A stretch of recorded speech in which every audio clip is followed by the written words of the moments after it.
Magandang umaga sa inyong lahat. Alexander Lexter Jules nagbabalik para sa inyong morning update. Kamusta po mga kaibigan? I hope nasiyahan kayo doon sa na-share ng Star Magic video clips na may banding si Maymay at saka si Edward. Pero dito lang tayo muna sa isyung Carmela Riones, na kung saan ang thread na yan ay hindi lang si Owen Sarmiento ang nag-reply, hindi lang si Miggy Carbonilla ang nagsabi na pag mapadaan yan sa kanilang lugar, nako, meron talaga siyang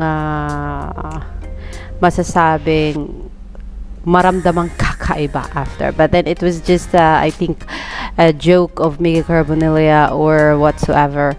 Pero yes, hindi kasi maganda ang sinabi ng isang Carme. And now here is Rain de Gala.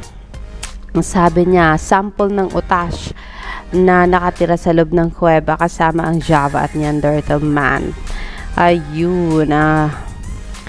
Tapos sabi ni Owen Sarmiento, pero perfect siya, mami, walang bahid.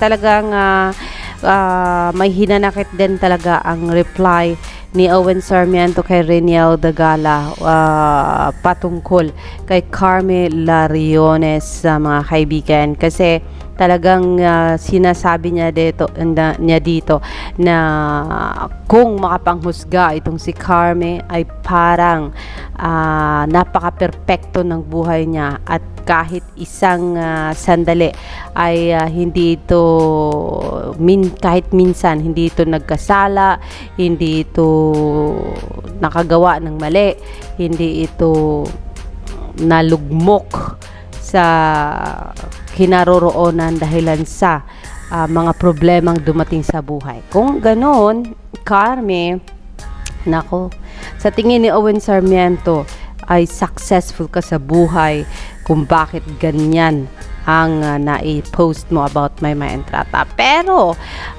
successful ka man sa buhay or whatsoever, mayaman ka man or professional ka man, may trabaho ka man, pero kung sa pag-uugali naman ay ganyan ka makapanghusga sa isang tao dahilan lang sa galit mo kay Maymay or inggit mo kay Maymay, dahilan sa naiinis ka kay Maymay, talagang kakainin ka ng mga bagay na yan pa ilalim papunta sa kasamaan. Nako, attitude check ka dapat, Carme.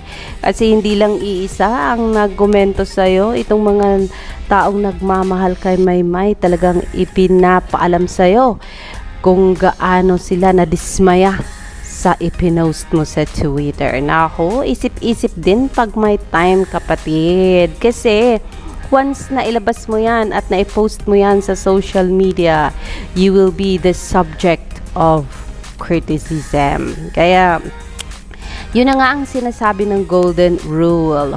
Kung ayaw mong gawin ng ibang tao ang mga bagay na ayaw mong gagawin nila sa'yo, huwag mong gawin sa iba. Kasi nako, ikaw mismo ang gumagawa ng hukay papunta sa mundo na kung saan kaliwat kanan ang criticism na matanggap mo at kaliwat kanang bash ang maririnig mo. Kasi Carme, kung ano daw ang itinanim mo, kung ano ang ipinupunla mo, yun din ang aanihin mo.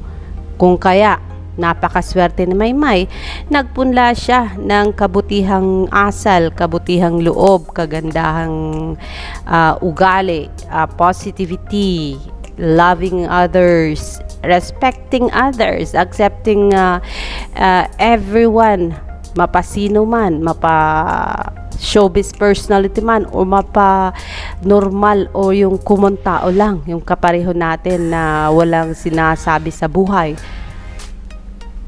Kaya tuloy ngayon, kaliwat kanan din ang mga taong pumoprotekta sa kanya at kaliwat kanan din ang nambabash sa'yo, Carme, kasi ang ipinunla mo ay opposite ng ipinunla ni Maymay. Kung si Maymay ay nagpunla ng mga verses ng Bible, ikaw naman ay nagpunla ng kasamaan. Kaya, nako Carmi, hindi sa ginajudge kitang talaga ha. Sinasabi ko lang sa'yo, napa-shoutout lang ako kahapon dahilan sa hindi ko matake ang sinabi mo at shoutout mo sa Twitter. Kasi usually naman may nababasa akong mga shoutout, pambabash about kay Maymay sa Twitter. Pero talagang nung mabasa ko yung sayo, sabi ko, oh my goodness me, parang ito na at mapapalaban tayo dito. Pero yes, hindi nagtapos dyan kasi Rainier Dagala na ako, sabi niya, tuloy, sabi niya, parang nasa Java at Neanderthal world ka pa. Nako, gawa. Kaya sabi ni Asrox 506, tama kayo Sir Owen at Sir Rain. Yan ang mga bashers ni Maymay ay may mga psychic or abnormal at sobra pa sa mga bulag. Lagi nilang sinisiraan si Maymay para i-down siya. Pero God is always there for Maymay and Trada. God bless you more, Maymay. Ayun. Wala namang mukha ang mga basher na mga yan. Sabi ni Maywar Japan official na yun na. Napasali na si Maywar Japan. Tuloy napatawa si Miggy Carbonilla at ang sabi ni I'm loved logs, nako, epic. Kaya yes mga kaibigan, talagang kung ayaw nating i-judge tayo ng iba, wag tayong mang-judge. Yun lang ang pinakasimpleng logic dyan mga kaibigan. What you sow is what you reap. Ayun na. And so yes mga kaibigan, sabi ni Beryl, publicity hungry ka ba, Carmi? At yan ay ginawa mo sa isang Maymay and Trata. Ayun. Pero yes, so much for that. Let's go to the best part of this vlog mga kaibigan. Nadaanan ko sa Twitter din itong simpleng clip lang naman, Carmi. Just for you to realize kung ano talaga ang nangyayari at kung sino talagang si Maymay and Trata na kahit ang mga minsan niya lang makilala at mamet ay talagang minahal siya. Narito po, simpleng explanation kung bakit marami ang nagmamahal kay Maymay kontra sa mga bashers na katulad mo, Carmi. Let's go and watch this. I knew it. Of fresh air. I knew we were gonna love this interview, Rico. I knew it. Ibang klase. That was a great interview. I love her. And Grabe. alam mo yung exciting part that we've come to learn from Maymay is that kahit ano ang iba to sa kanya, that whatever the world throws at her, she just gets over it Yeah. and comes back stronger. And Diba? she's one of those people na you only want the best for her. You pray that she gets more blessings kasi ang bait lang talaga niya. And she's just, you know, especially now where we really need somebody to help make us laugh and feel better, she's that person. Goodness, a I knew breath. it. See, diba, Carmi? Sana naman, matauhan ka na dyan. Sa dami ba naman ng nagbigay ng kritisismo sa iyo, ay talagang sana matauhan ka at magising sa katotohanan na ang mundo ay hindi dapat ganyan. Na dapat hindi tayo titira sa mundo na puno ng bitterness. Kasi mahirap na nga ang buhay, magulo na nga ang mundo, dagdagan pa ng problema mo. Nako, ugaliin mo na kasi mag-positive vibes palagi, kaya na lang ni Maymay and Trata. And yes, going back sa Star Magic behind the scene videos, narito Edward Bobber. Hindi ko to nailakip kahapon sa aking video clip kagabi mga kaibigan. But I want just to share this with you people. Ano bang sinasabi mo, Edward John Bobber?